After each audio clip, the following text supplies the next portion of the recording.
My name is Chris Starling, and I'm the Vice President and Chief Development Officer here at Marines Memorial, and I'd like to welcome you for our next installment of our Meet the Author programs. You know, we exist to honor the legacy of military service through a living memorial, which is this building that you're in, and that includes this 5,000 book library.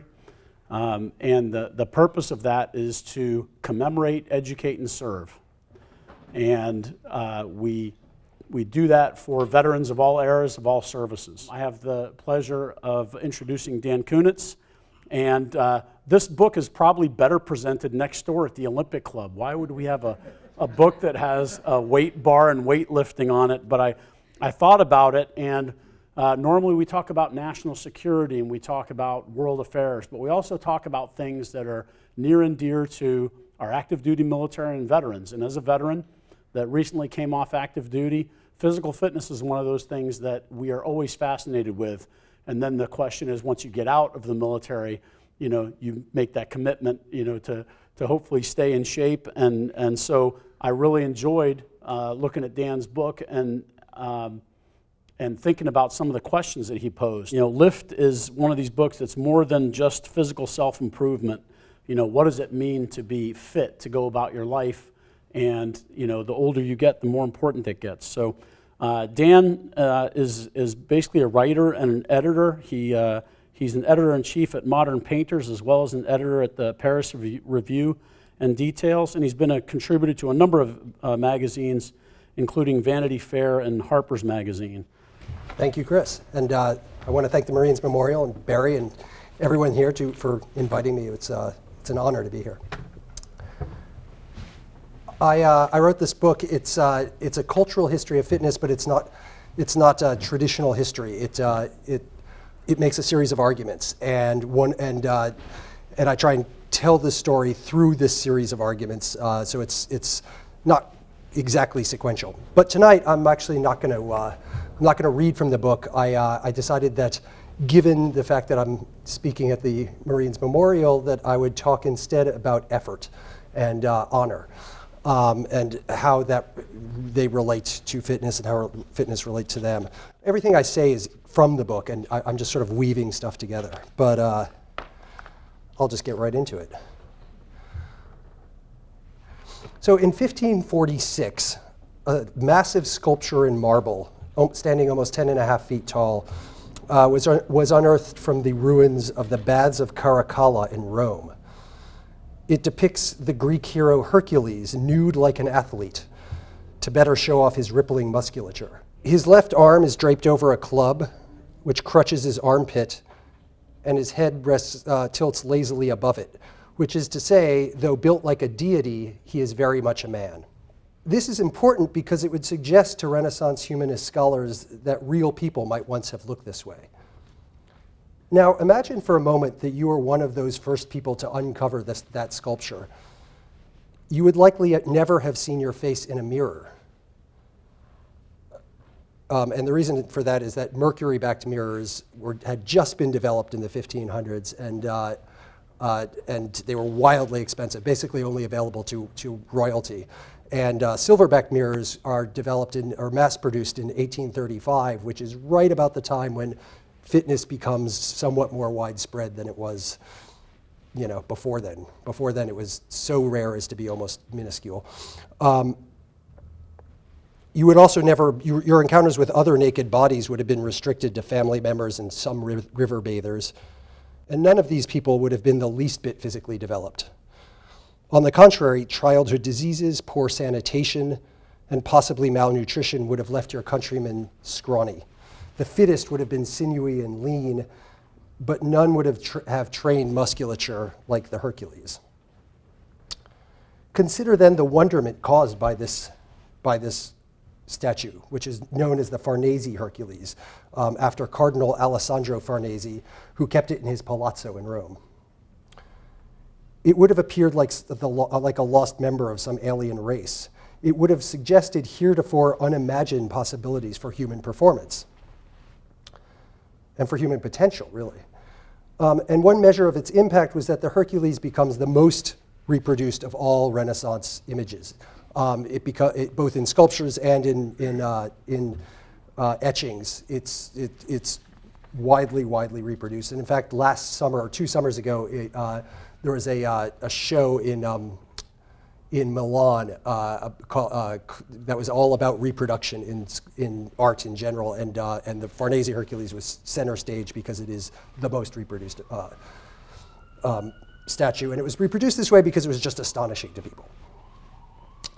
Through those reproductions, the Farnese Hercules would, over the next 400 years, have an enormous impact on the entire Western world's conception of beauty.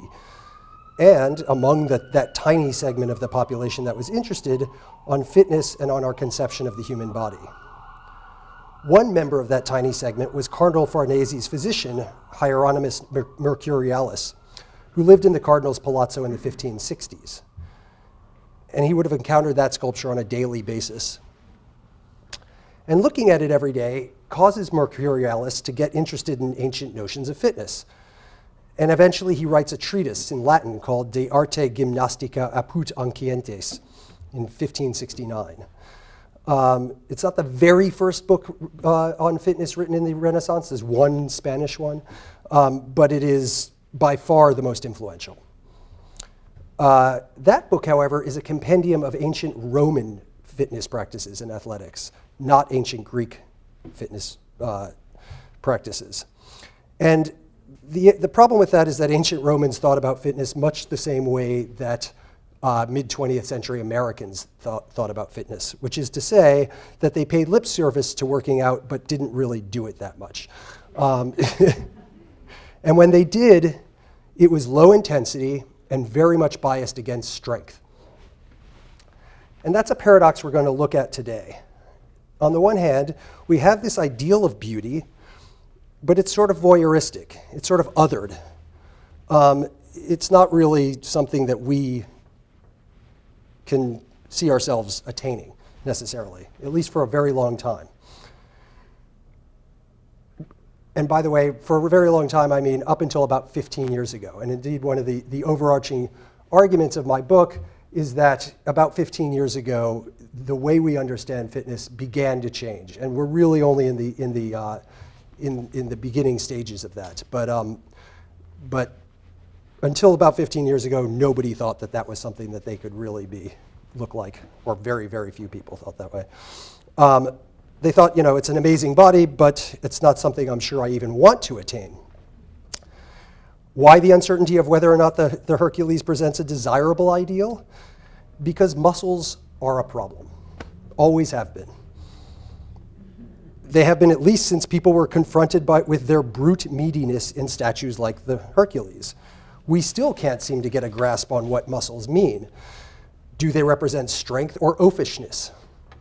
Narcissism or health? Do they masculinize women, or do they indicate vitality and therefore beauty? These questions are instances of what I call Western culture's Popeye and Bluto syndrome. The cartoon rivals represent the two faces of strength. Hulking and unintelligent Bluto typifies strength as brutishness and aggression. He causes harm. His muscularity is ungainly. It's ugly.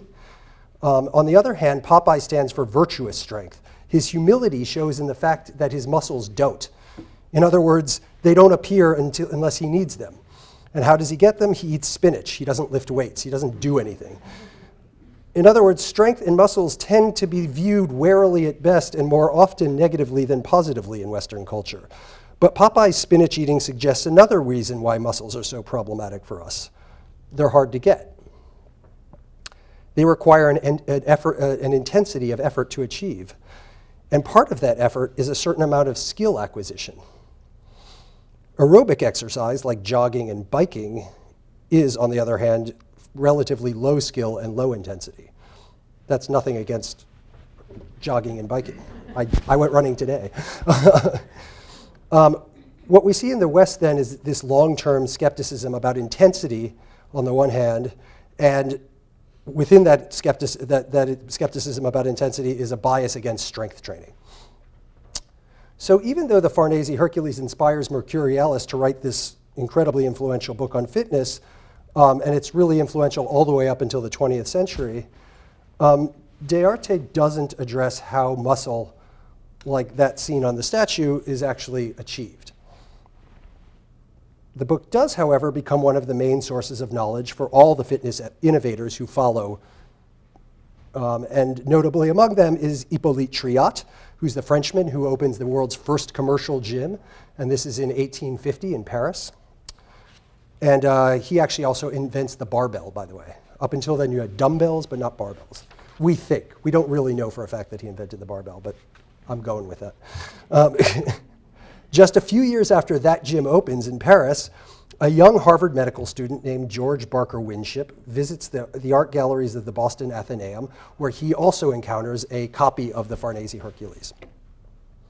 By the way, the Farnese Hercules is itself a copy. It's a Roman copy of a lost Greek original, and virtually every Greek statue that we have is a Roman copy of a Greek original. The reason is that most of the Greek statues were bronze, and the bronze was melted down and used for weapons, really, and in Roman times. But the Romans were really into the Greeks as sort of this strange group of people that they were fascinated by, and so they kept around a lot of the reproductions of their sculptures. So he sees this copy of the Farnese Hercules, and it completely revises his notion of what is possible physically. From this, he wrote, I derived a proper conception of the bodily outline compatible with the exercise of the greatest amount of strength.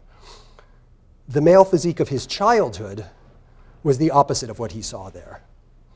And to give an example, in 1839, this guy named Francis J. Grund notes in a travel book, quote, an American exquisite must not measure more than 24 inches round the chest. His face must be pale, thin, and long, and he must be spindle-shanked. Weak and refined are synonymous, unquote.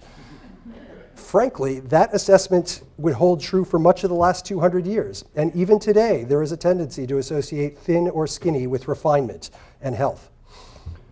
Seeing what muscular strength might actually look like decisively altered Winship's approach to training. He writes again, some years earlier, I might have been more attracted by the Apollo Belvedere, but it was a Hercules I dreamed of becoming, and the Apollo was but the incipient and potential Hercules. Winship took up resistance exercise, and he could be thought of as the originator of weightlifting for two reasons. One is he holds the first weightlifting contest that we know of in America, and that's in 1861 in Chicago. And two, and more importantly, he invents the plate loading barbell. So before you have plate loading barbells, you have these globes that you see in strongman things, and the globes are filled with lead shot, and it's very hard to gauge exactly how much lead shot you have in the barbells. But when you have plate loading barbells, you have standardized weights, and it's much easier to compare who's lifting, who's lifting how much, and also to standardize the kind of lift you're going to do. And by the way, by weightlifting, I mean the often high-skilled, performance-oriented approach that is today formalized in Olympic lifting. The two lifts in the Olympics are the snatch and the clean and jerk. They're the two ways you can lift a heavy barbell from the ground to overhead. What I don't mean is bodybuilding, which is to say lifting to achieve a particular look regardless of whether it makes you strong or not. For a time in 19th century America, Winship actually inspires a vogue for heavy lifting. And because of him, a number of gyms open in New York and in Boston in the 1870s. And unfortunately, this fad is short-lived because Winship drops dead at age 42. I think he died of an aneurysm, nobody knows. But this prompts a backlash against heavy lifting, and people get very upset about the idea. And in fact, a guy named D.O. Lewis publishes a long essay in the Atlantic magazine about how terrible not just heavy lifting is, but all high-intensity exercise. You don't want to raise your heart rate too much; it will explode, et cetera. And really, that discourse against intensity goes back to 600 BC to a guy named Susruta, who is an Indian physician, and it's with us today. It is the most common discourse or way of thinking about fitness and our bodies in the West and in the East, really. And there are good reasons for it, actually, which you can ask me about later. But it's, for us, largely sedentary people who drive cars all day, it's a bad idea. It's not that heavy lifting goes completely away. There's some people in Germany doing it. But in the US, it returns to the backwaters from which it had sprung, which is to say the traveling strongmen and circus strongmen who'd been practicing versions of it really for eons.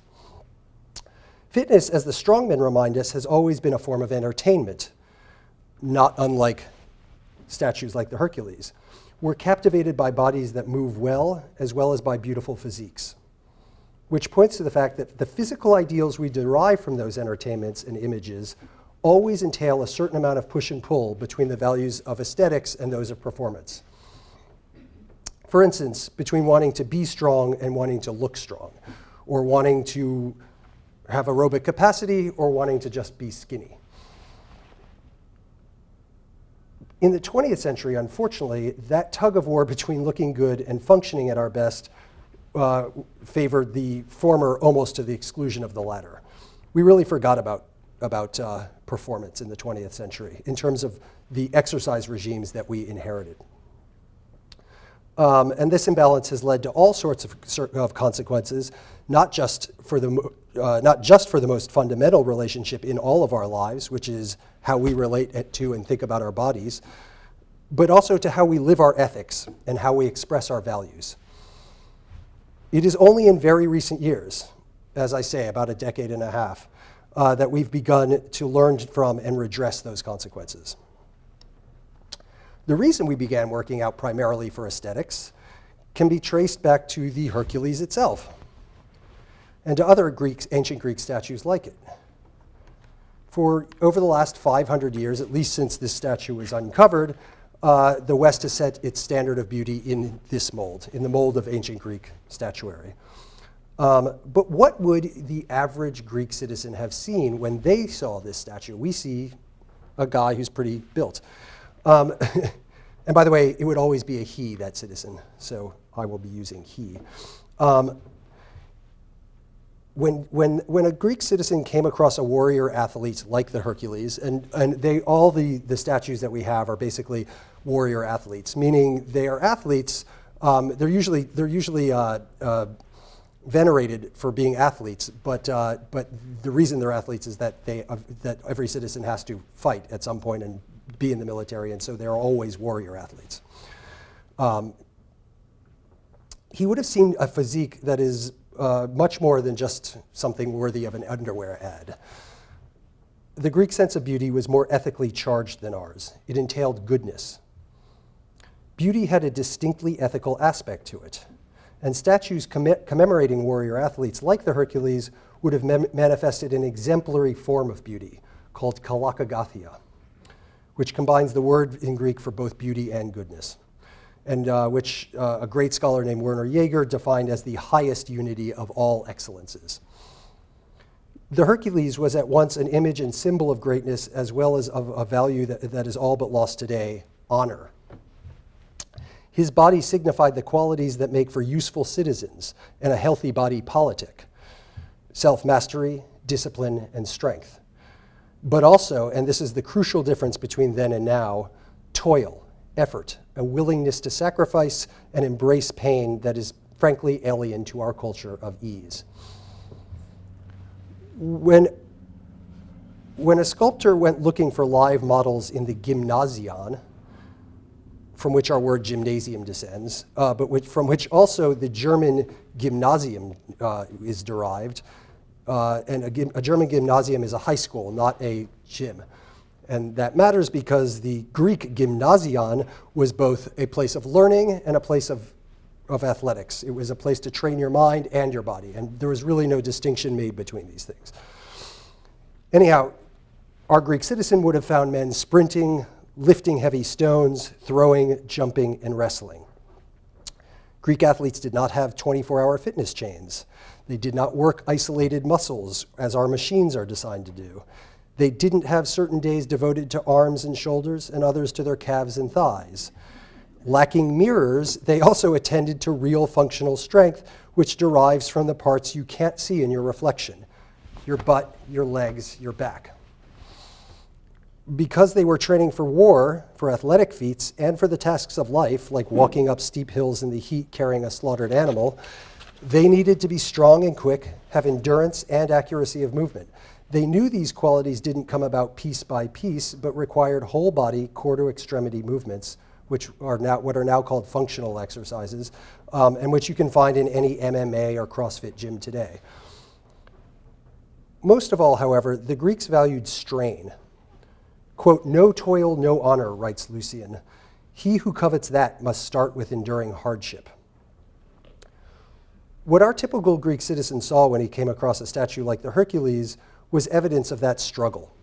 Beauty and goodness are identical in him because he has toiled to look the way he does. Even his muscles, especially his muscles, signal this effort. They are, according to one scholar, achieved. They bespeak the ponos, or labor of long training and conditioning, suggesting that a man can improve what heaven has given him. They proclaim the bearer's self-discipline and potential to achieve more. Ours is a culture with deep ambivalence about such effort. In the West, we pay lip service to suffering, no pain, no gain, and extol the value of hard work, while at the same time we reach for any labor-saving technology available, especially exercise machines and pills that promote pain-free gain. We pop painkillers and by the handful, preferring analgesia to recovery. We'll endure surgery rather than modify our eating habits to lose weight. In other words, we'll expend an enormous amount of effort to avoid effort. What's going on with that? One argument has been convincingly made by scientists that we are genetically predisposed to avoid effort whenever possible. And this is so as to conserve energy when we really need it. Just as, say, a cheetah lounges all day waiting around until prey comes by, conserves its energy, and prey comes by, and then it just springs into action so it can kill it. If you look at the history of fitness, you'll see that people have had a strong bias against effort since the beginnings of recorded time, with the notable exception of the Greeks. That bias has been manifested primarily in arguments against intensity. It has been believed pretty much forever that high-intensity exercise, that pushing too hard, lifting heavy weights, sweating too much, can have deleterious and even fatal consequences. So, for example, when George Barker Winship dies young, it's attributed to his heavy lifting. When Jim Fixx, the running advocate, dies in 1984 of a massive heart attack while running, you have articles and books coming out telling you that running will cause you to have heart attacks. Just 2 or 3 years ago, a guy named Kevin Ogar was doing a CrossFit workout, snatches, and his spine snaps. Completely freak accident, statistically non-existent really, but there again, all over the place you saw, oh, lifting heavy weights will break your back. It'll cause you to be paralyzed. So whenever whenever we're given the chance to tell us why these things are bad, we'll jump at it. But it seems to me that the evolutionary argument is only part of that story. I think our ambivalence about effort is also an expression of our values, and that the avoidance of effort is related to favoring aesthetic ideals over those of a performance. Because aesthetic ideals have an endpoint, they allow us to imagine ourselves as a finished product. I want to weigh 110 pounds, some woman might say. I want to be super ripped and have 6% body fat. Whatever they are, aesthetic goals such as those admit shortcuts. If you want to look a certain way, why not get surgery? Why not take steroids or use any other expediency? The alternative is to embrace the process of fitness, and by extension, the process of life. To see yourself as an ongoing project, to try and make yourself better in some way every day. To me, nothing emblematizes our dysfunctional attitude toward effort more than weight machines. The prototype of today's pulley weight contraptions were invented in the late 19th century by a guy named Dudley Allen Sargent. And he was a ship carpenter's son with high social aspirations, and who went on in 1879 to become Harvard University's first director of physical education. And Sargent created his machines with the aim of mimicking, as he puts it in his autobiography, actions men in city life necessarily abandoned: reaping, mowing, pitching, raking, sawing, and chopping, but without causing the user to look like an actual laborer. That's one of the machines. We'll go back. Sargent, like many of his peers, believed that the bodies of working men were deformed by their efforts, asymmetrical and even weak. So he designed a series of variable resistance pulley weight machines to tax each muscle group in isolation and thereby restore balance and develop what he called perfect form. His idea was for the educated classes to labor at not looking like laborers. And Sargent's model of perfection was the strongman Eugen Sandow. And by the way, Sandow too was influenced by the Farnese Hercules. In his biography, he cast himself as a delicate child who had no notion of strength until he saw it in bronze and stone, when his father takes him to Rome and he sees sculptures like the Hercules and other Greek statues. Now, ironically enough, Sandow arrives at his admittedly magnificent physique the old-fashioned way, with free weights, gymnastics, and other functional exercise. But he's a canny businessman, and with a great gift for publicity, and he serves as a valuable spokesman for Sargent's machines and for the notion of muscle isolation. And in fact, Sandow develops bodybuilding. First, though, in 1894, he appears in the first commercial film footage ever produced. For several seconds, he flexes his arms and he dances around on stage. And the acclaim, fascination, desire, and money showered on this moving Hercules inspired the strongman to make physique posing the center of his act. And eventually, in 1901, in London, to inaugurate the world's first bodybuilding contest. And he does this by exploiting another new technology, the Kodak Brownie, which had just been developed and which allowed people to take cheap pictures. And for the first time, they're able to take pictures of themselves. He encourages people to take pictures of themselves and send them into his magazine, Sandow's magazine, which is a very successful magazine at the time. And so he's got the first selfies, and this is a great idea. But it also encourages people to think that you can that fitness can be measured primarily in terms of changes to your appearance. Now, bodybuilding won't become a widespread phenomenon for another 75 years, but when it does, the de rigueur tools of the gym are shinier, souped-up versions of Sargent's pulley weight machines. In fact, weight machines and bodybuilding mature together. They were marketed to bodybuilders, and then through the bodybuilders to the franchise gyms that proliferate in the 80s. So in the 1950s, a bodybuilder named Harold Zinkin invents the Universal machine. And then in the 70s, Nautilus machines come out, and they're marketed through bodybuilders. And I want to say first at the outset, I have nothing against the sport of bodybuilding. Bodybuilding's a very interesting sport, and it's very difficult, actually. What I'm saying is that the watered-down version of bodybuilding that you get in franchise gyms today is not an expedient or a very good thing for the mass or general populace to be doing. Or it's not the best thing for them to be doing. Now, it was, of course, Arnold Schwarzenegger in the 1977 film Pumping Iron that popularizes bodybuilding. And like Winship and Sandow before him, Schwarzenegger is influenced by an image of Hercules to start bodybuilding. In this case, a more modern version, the 1958 film Hercules, which stars the first really famous bodybuilder, Steve Reeves. That's him there. Now, when in the late 70s and 80s, we, the public, looked at Schwarzenegger, we beheld something quite different from what our Greek citizens beheld in front of his Hercules, his statue. We saw a physique that was obviously not attainable, no matter how much hard work you put in, without technological intervention. We know now that Arnold was using steroids, but the implication at the time was that he developed his physique by using bodybuilding machines, by using weight machines, and that's how they were advertised. Now, the bodybuilding physique becomes a version of Sargent's perfect form, and the version is machined form. It's a sort of technologically advanced form, and it becomes an ideal that a lot of young men look for. But it's also an ideal that a lot of people are not sure they want to mimic, right? Sargent's machines were meant to mimic labor without making you look like a laborer. The new versions were designed to, and again, advertised as making exercise easy, almost effortless, and far less time consuming. And that's the really important part. Making things easier, especially through technology, is an old American habit. Popeye doesn't get stronger by lifting weights. He does it by eating a can of spinach. But weight machines make exercise easier in two ways, both of which turn lifting into low-intensity work.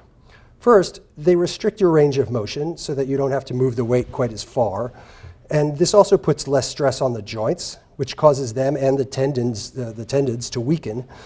And by isolating muscles, the machines also do the work of stabilizing for you, fixing your joints in place and removing your core and other crucial muscle groups from the process. Now, many people feel that these things make weight machines a safer alternative to free weights. And that's certainly, again, how they're advertised. But that's only true if you believe that having weak joints and a weak back are safe options. The fact is, functional strength demands the use of all those little stabilizing muscles that the machines bracket out of the process. When you and your wife want to move a sofa, you will not have a Smith machine to stabilize your back as you try and lift it from a squat. The second, and in my opinion, more pernicious way that weight machines make things easier is that they remove skill from the process. In fact, they were developed in part to allow untaught lifters to lift weights without acquiring difficult, time-consuming technical skills. Properly training with free weights requires some skill, while the Olympic lifts, those two lifts I mentioned before, the snatch and clean and jerk, are highly technical, demanding extensive long-term coaching to master. And it wasn't really until quite recently, again about the last 15 years, that significant numbers of people have begun to grasp the importance of skill-based work. It is through skill that we can recover some of that holistic mind-body approach of the Greek gymnasion. And also, I'd argue, the honor accorded to toil and effort. But also, high-skilled movements simply make you stronger than less skilled movements. A recent study from Magdeburg University in Germany on the best exercise for older people compared cycling and fast walking with dancing. Now, first of all, I want you to note that they're doing a study on strength, and they test cycling, walking, and dancing, because until the last 5 years, not a single study on strength actually used people who lift weights. That is the extent of the bias against strength in our culture. That there are no scientific studies done on muscle, basically, until again about 5 years ago. Anyhow, they found that of all of those things, dancing improved muscle strength in the legs far better than the other two. And this happens because by constantly learning new movements and new skills, we promote nerve attachments, which is to say more nerve interactions with the muscle. And when the more neural integration you have with a muscle, the more of the muscle you're able to recruit, and the stronger it becomes. And if you don't use them, if you don't promote neural integration, your muscles slowly atrophy, no matter how much lifting you do. When I practice the snatch, which is the most technical of weightlifting movements, it combines a pull with a push, or as my coach puts it, it's like throwing and catching it simultaneously. And that not only promotes neural integration in the legs, back, and shoulders, but it also increases the neural connections in your brain. It's difficult. So you're learning while you're doing it. You're getting sharper while you're practicing lifts like that. Now, combining learning with exercise in this manner causes profound adaptations that are not at all specific to or restricted to the lift itself. Doing so improves your memory, your coordination, your balance, and it's thought to promote neuroplasticity, which is that childhood state in which you're constantly refashioning your brain. It's what allows kids to learn languages quickly.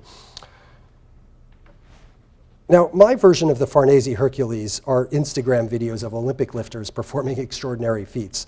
115-pound girls who can snatch 245 pounds and put 300 pounds overhead, neither of which I can do.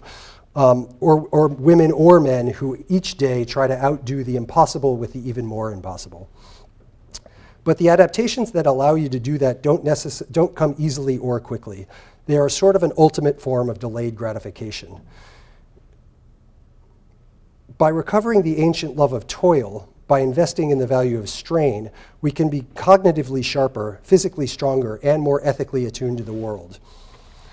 Learning new skills, trying to perform better, may or may not shape your body into your idea of perfection, but doing so will make you far better at living. It will shape your life. That's it.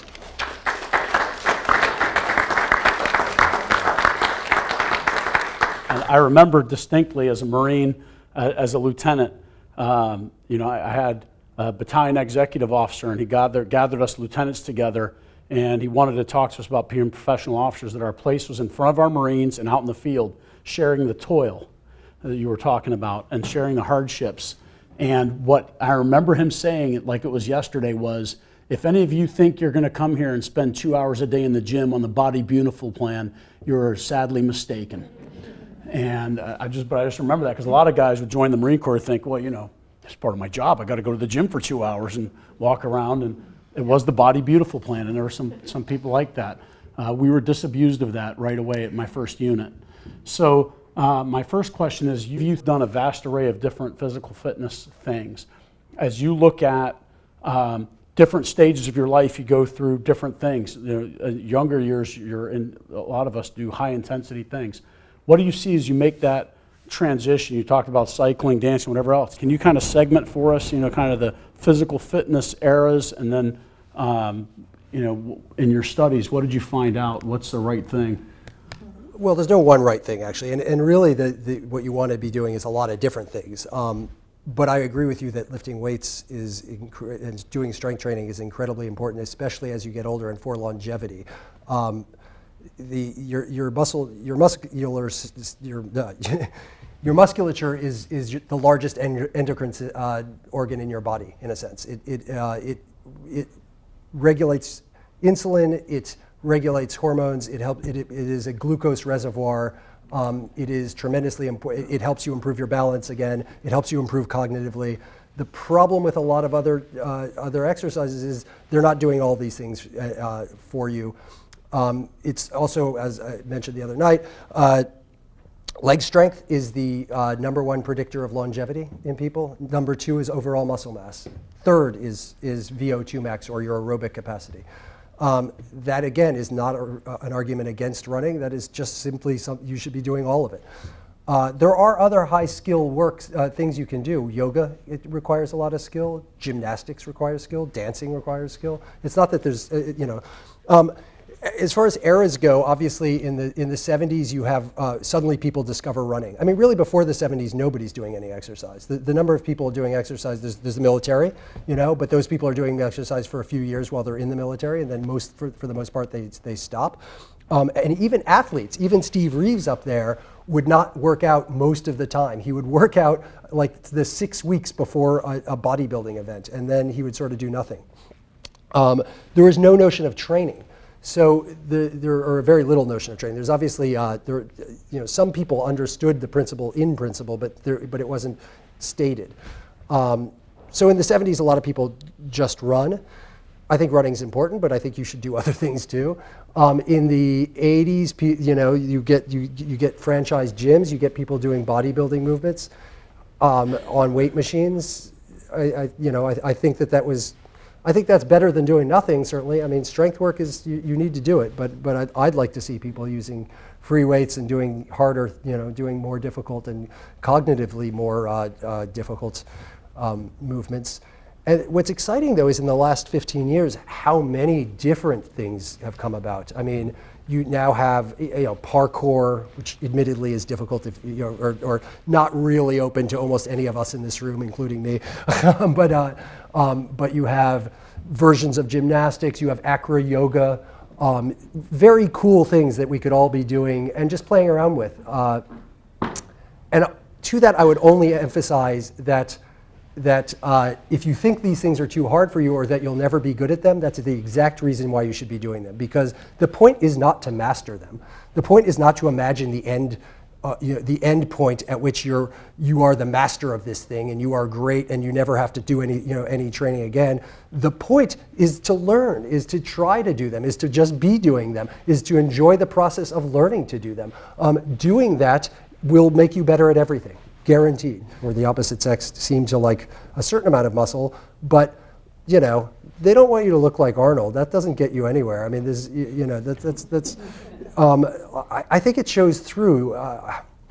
I honestly believe that the vitality of actual real strength in men and women makes them more beautiful and more attractive in a very real way, not into some, not some idea of, oh, isn't that beautiful, but like that kind of vitality, that kind of comfort within one's own skin shows through very, very profoundly and noticeably to whomever you're trying to attract. Pushing hard is the only way to create the cellular adaptations that you want. In other words, as you're older, you want to build bone strength, you want to build mitochondrial density, there's a whole cascade of cellular adaptations that occur when you work out at high intensity, whether that be weightlifting or running or doing something else.